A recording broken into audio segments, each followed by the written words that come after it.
In a statement on World Press Freedom Day, Rawia Rajah, Amnesty International's interim deputy director for the Middle East and North Africa, stated that the Moroccan authorities have arbitrarily arrested dissenting writers and journalists. The Moroccan authorities have long targeted dissenting writers and journalists with arrests, and today is a day to remember all those imprisoned for their writing. To deprive imprisoned journalists of pens and paper is punitive, unnecessary, and a deliberate attack on their freedom of expression. Rawia Rajah called on the Moroccan authorities to end this cruelty and to release those who have been imprisoned solely for exercising the right to freedom of expression.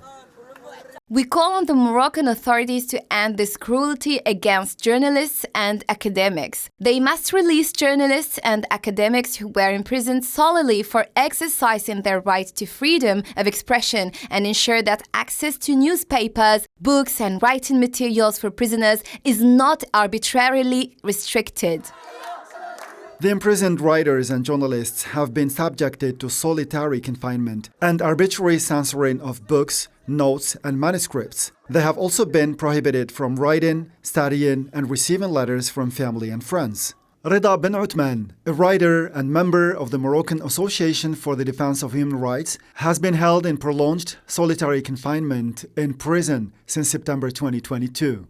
Everything is permitted, from humiliating visitors to banning simple things like a fountain pen for writing. Anything related to politics is forbidden.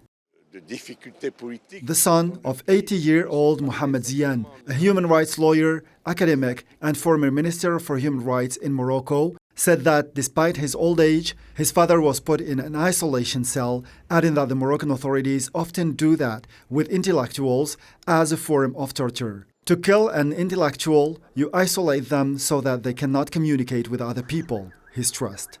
The Makhzen regime is continuing to turn a blind eye and a deaf ear to human rights and the rights of journalists, activists, and politicians, triggering waves of mass protests and worldwide indignation.